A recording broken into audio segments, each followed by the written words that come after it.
esta entrevista es muy importante porque tú, pues, analizaste a profundidad este año 7, que es una dura crítica y visión de lo que hereda Sheinbaum de López Obrador, un sexenio que estuvo marcado por muchos elementos, pero me quiero enfocar en el tema de política exterior que tú analizas también y lo haces con una mirada muy acuciosa, muy crítica. Y pues cómo ese legado en particular está marcando las tensiones de hoy con Estados Unidos y con Trump en particular. Entonces, quería preguntarte esto, ¿cómo, en primer lugar, cómo crees que las acciones, particularmente de seguridad y combate al narco, o no acciones de López Obrador, marcan ahora ese aspecto de la relación de Sheinbaum y Trump? Me parece, y creo que es quizás una de las aristas más complicadas del gobierno de la presidenta Sheinbaum, es una de las camisas de fuerza con las que ha tenido que lidiar ella y ganar o tratar de ganar un poco de margen de maniobra. Andrés Manuel López Obrador la dejó cercada, la dejó rodeada por muy distintos frentes, particularmente en el tema del combate a la violencia, al crimen y a los cárteles de la droga, porque si algo no se hizo durante el sexenio pasado fue precisamente enfrentar a los criminales, ir tras los capos, ir tras los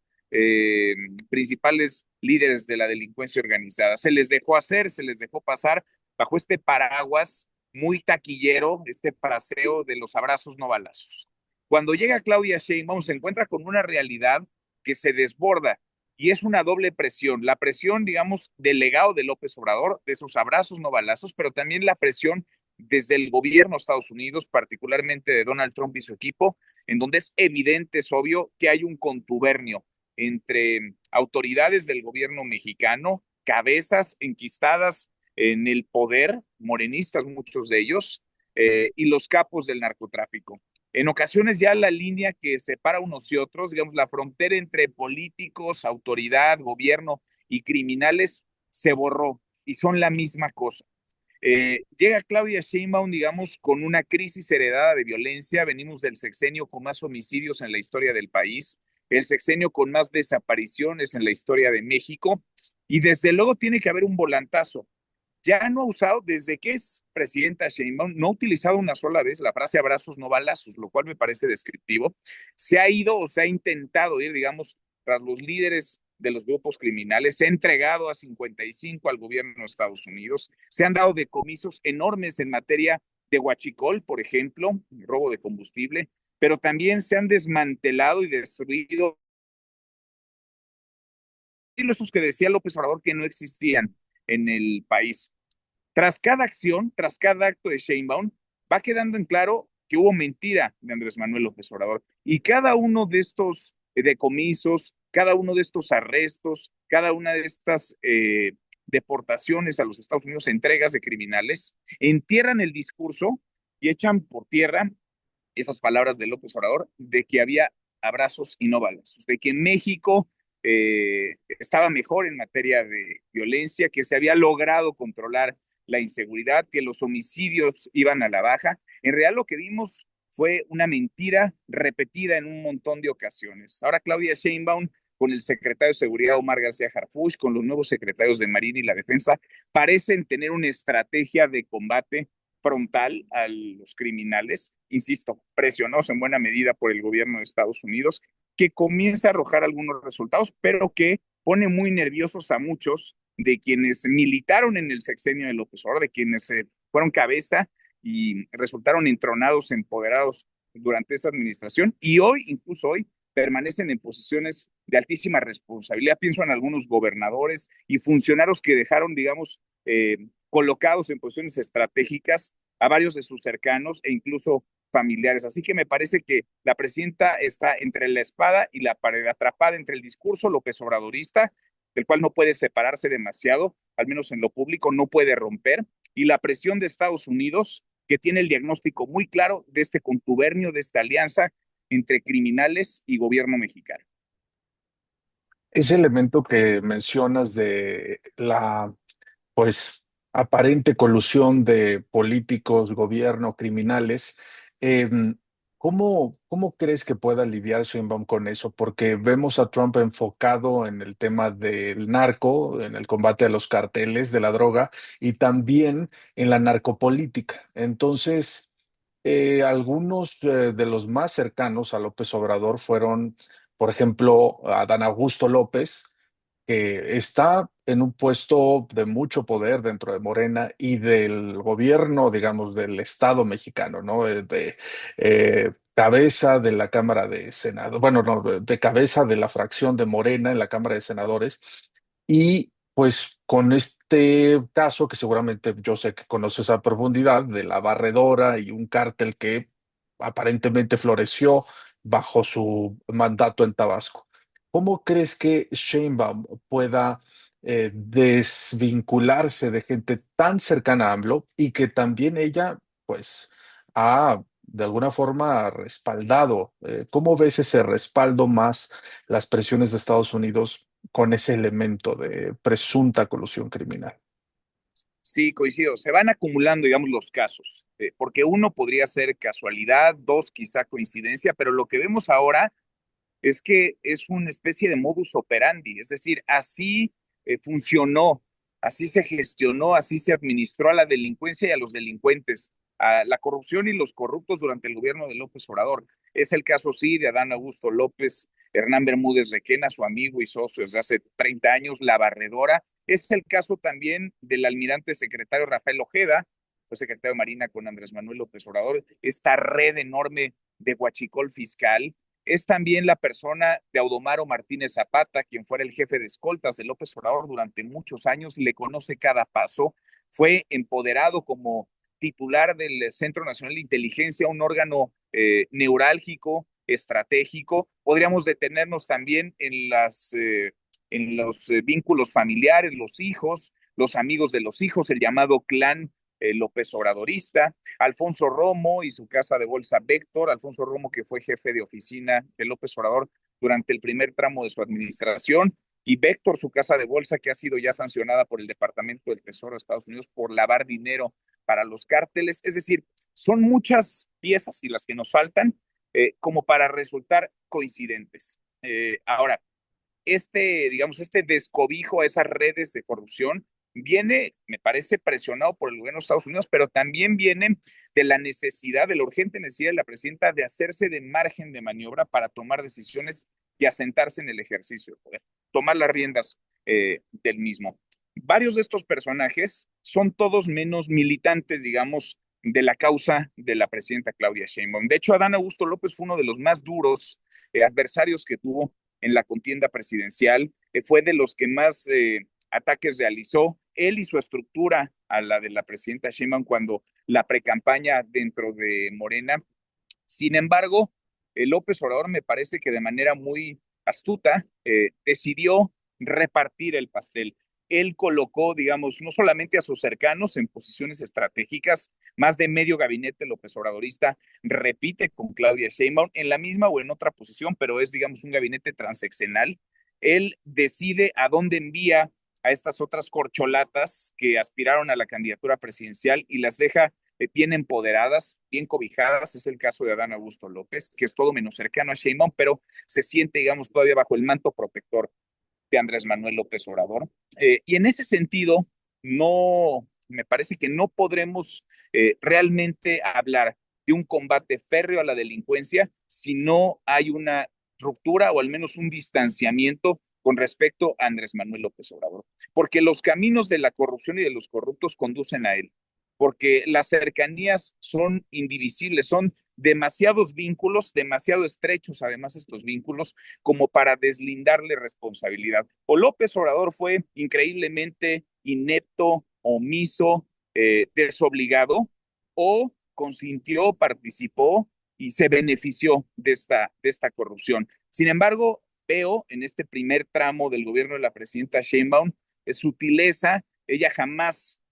menciona, digamos, ni esboza la posibilidad de un distanciamiento, ya no digamos ruptura con López Obrador. Es muy cuidadosa con las palabras, pero en los hechos sí va viendo, digamos, mensajes, señales en claro contraste con lo que se dejó de hacer o se hizo mal durante el sexenio pasado. Eso que dices, la omisión de López Obrador, ¿crees que es la mayor sombra de ese legado? Porque por lo que veo, me hablas de, bueno, una lista que por supuesto es completísima de Alfonso Romo, Adán Augusto, todos los casos que mencionabas. ¿Crees que esa omisión es la mayor, digamos, herencia tóxica de López Obrador, por lo que mencionas también de abrazos no balazos? Sumado a pues un florecimiento de los cárteles. En tu libro mencionas la declaración de Marco Rubio, por ejemplo, en una entrevista a Telemundo, donde acusó abiertamente a López Obrador de haber entregado partes del territorio al narco. Y hoy Marco Rubio es el secretario de Estado. ¿Qué me dices de esa, si puedes ahondar un poco más de esa omisión que mencionas y Sí, sus a ver, efectos con Sheinbaum? claro, me parece fundamental es esto que mencionas, porque el diagnóstico, digamos, de Trump y su equipo es muy claro, no hay engaño.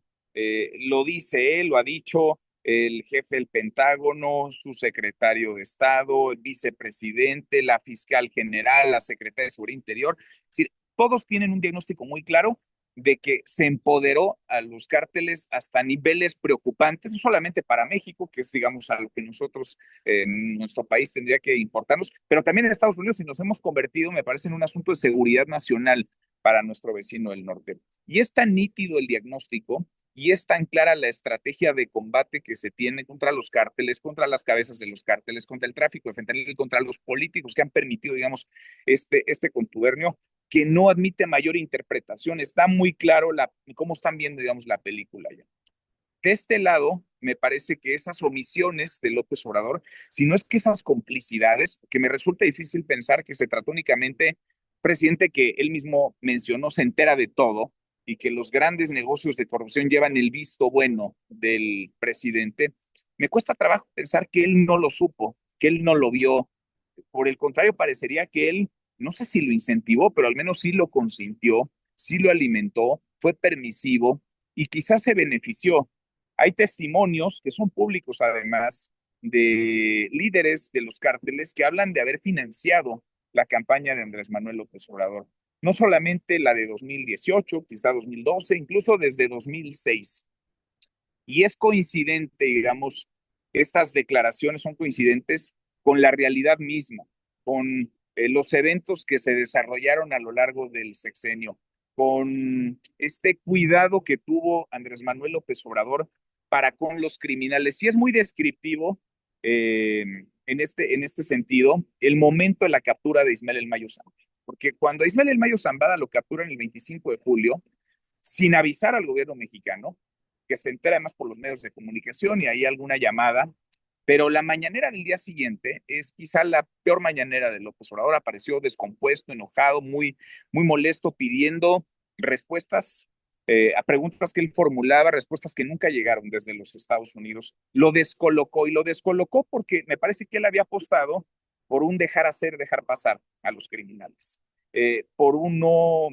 combate frontal a los grupos de la delincuencia organizada, quizá en aras de que entre ellos mismos pudieran repartirse el territorio y pacificar, o que no hubiera este enfrentamiento, estos choques que los hubo, y están los datos, más homicidios que nunca en nuestro país durante el sexenio pasado. Pero más allá de eso, me parece que López Obrador sí toma la decisión, y es gravísima, de no perseguir a los criminales. Es decir, claudica en la que me parece es la principal responsabilidad de un Estado, que es velar por la seguridad y la paz de sus ciudadanos. López Obrador decide abandonar esa batalla, ese territorio, cederlo a los criminales, y por eso es que el diagnóstico desde Estados Unidos es tan claro, es tan nítido en el sentido del empoderamiento de los carteles, del contubernio, de la alianza con los grupos de la delincuencia y las autoridades, y de esto que menciona Marco Rubio, que me parece es muy ilustrativo, cómo López Obrador en su sexenio permitieron que los grupos de la delincuencia, que los cárteles de la droga, se hicieran de pedazos enteros del territorio mexicano. Y a partir de esos pedazos, digamos, de esa tierra que controlan, controlan también posiciones de poder, posiciones de gobierno, tienen empresas, lavan dinero, tienen nexos, tienen vínculos con actores financieros y bancarios en nuestro país tienen una enorme red que permite que esto ocurra frente a la mirada omisa de las autoridades. Y de ahí para abajo tendríamos que revisar, digamos, el actuar, quiénes fallaron y cómo es que fallaron quienes fallaron, porque tenía responsabilidad pública desde un titular de la Unidad de Inteligencia Financiera que nunca detectó lavados de dinero, escándalos de lavado de dinero, que los permitió, que los consintió, los titulares de Marina o de la Defensa, quienes les empoderaron como nunca y les encargaron el control de puertos, aeropuertos, por donde entraba y salía, sí, droga, pero además un montón de mercancía ilícita, comenzando por el propio huachicol, el combustible robado, y creo que podemos ir desdoblando ahí toda una serie de estructuras criminales que formaron parte del gobierno, que fueron, insisto, permitidas, consentidas y alimentadas por el presidente mismo. Y si él no lo sabía, me resulta muy difícil creer que él no lo sabía, no le quita, no le resta gravedad, porque él era en todo caso el responsable, el principal responsable. Viendo hacia adelante, por lo que mencionas también de que AMLO estuvo no solo acusado, sino indagado, lo mencionas en el libro por la DEA, por este caso de presuntos sobornos del cártel de Sinaloa y de los, si no me equivoco, estaban ahí pues capos de alto nivel entregando millones de dólares en efectivo, según lo que la misma DEA aparentemente filtró a medios de comunicación poco antes de las elecciones. ¿Crees que Sheinbaum en particular necesita obligadamente desvincularse de AMLO? ¿Crees que esa es la clave para que por lo menos funcione mejor la relación con Estados Unidos? ¿Ese es el elemento que ata a Sheinbaum a todos estos errores que me mencionas? Yo creo que sí, insisto, ella es muy sutil, o lo ha sido hasta ahora. El personaje López Obrador sigue siendo muy taquillero, muy popular y muy querido en México. Y en términos del movimiento del que forma parte Claudia Sheinbaum, la 4T Morena, él es el pegamento y sigue siendo la cabeza. Es difícil, digamos, que de manera pública ella vaya en contrasentido, señale, aunque sea, vaya, si quieres, voce una crítica al expresidente. Sin embargo, creo que a los ojos de quien revise y analice lo que ha ocurrido en el correr de los últimos meses, es muy evidente que hay un distanciamiento y que Andrés Manuel López Obrador debe estar todo menos cómodo con la postura, con la posición pública que ha asumido Claudia Sheinbaum, presionada por el gobierno de Estados Unidos, pero también me parece que en, en la ruta de su propia convicción. Hubo muchas resistencias, por ejemplo, para que Omar García Harfuch fuera secretario de Seguridad. López Obrador y los suyos, los duros, los radicales de la 4T, lo veían o lo ven con desconfianza, no lo dejaron pasar para ser candidato incluso al gobierno de la Ciudad de México, lo atacaron, lo criticaron. Ahora es, digamos, quien encabeza esta estrategia de combate al crimen, estrategia que ha derivado en la entrega de capos mexicanos, que ha derivado en el desmantelamiento de estas redes de huachicol y en el que se mencione a diferentes personajes muy empoderados durante el sexenio pasado. Sheinbaum me parece que está manejando los tiempos políticos, primero para sentarse en el poder, segundo porque me parece que aún no se asume tan sólida, tan fuerte en el ejercicio del mismo. Eh, Quizás piense que puede ser vulnerado, vulnerable, si se confronta con Andrés Manuel López Obrador, y al final de cuentas lo que ella vendió en campaña siempre fue un segundo piso de la cuarta transformación. Nunca vendió algo diferente, ni distancia, ni un cambio de rumbo. Ella vendió continuidad. Y eso, digamos, en el discurso público lo sigue vendiendo. Aunque en los hechos lo que observamos, en efecto, es un gobierno de Estados Unidos que es mucho más duro, protagónico incluso en este tema, que no concede, que tiene muy clara su agenda y dónde están sus prioridades, y una presidenta que va cediendo a todas y cada una de esas presiones y que puede encontrar en esas presiones desde Estados Unidos el mejor mecanismo para tener margen, para hacerse de un poco de margen de maniobra, intentando deslindarse, digamos, de la responsabilidad, con el sentido de no soy yo quien está rompiendo con Andrés Manuel López Obrador, son las circunstancias que me están llevando a tomar ciertas decisiones que me distancian del López Obradorismo y me presionan para continuar una ruta, una estrategia, sí marcada por su gobierno, porque ella seguirá hablando como lo ha hecho de la soberanía, de la no intervención, del no injerencionismo, en fin, que también es muy taquillero en México envolverse en esta bandera del nacionalismo, pero en los hechos, en efecto, no hay una sola prioridad del gobierno de Estados Unidos en materia de combate al crimen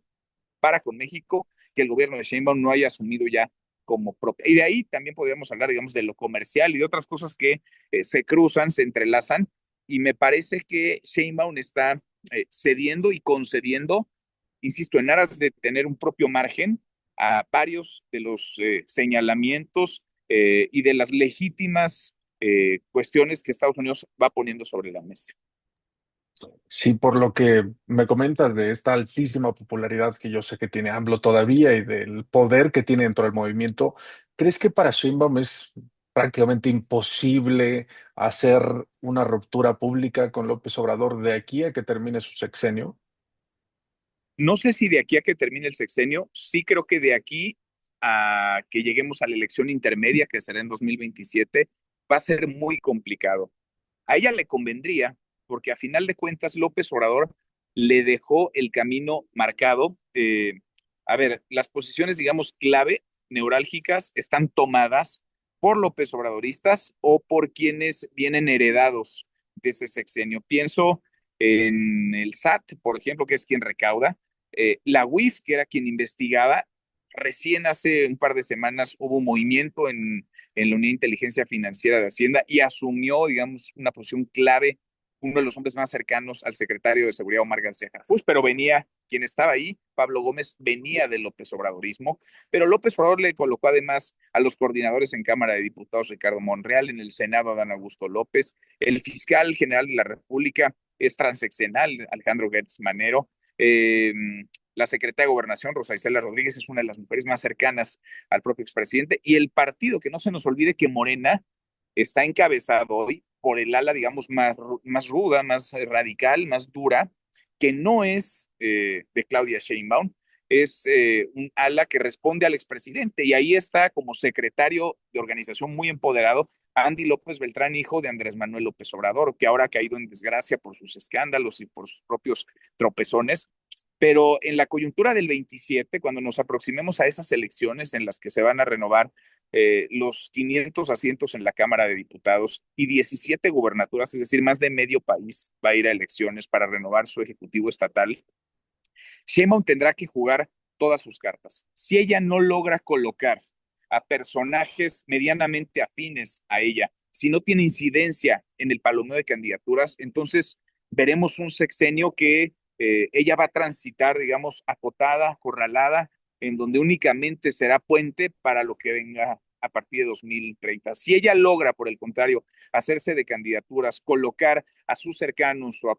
o a gente, digamos, afín en posiciones clave en gubernaturas y en el Congreso, entonces podemos hablar de que asumirá las riendas y podría tener incidencia en la sucesión presidencial de 2030. Mientras no marque esta distancia y mientras siga acorralada, mientras siga cercada por el López Obradorismo, es muy difícil su margen, es muy difícil su toma de decisión y básicamente te diría, hace malabares para tratar de sortear un camino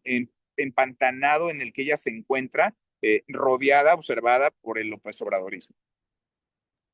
Bien, pues Manuel, te agradezco muchísimo este tiempo y por supuesto espero que podamos seguir en contacto para futuros temas. Es un gusto conocerte.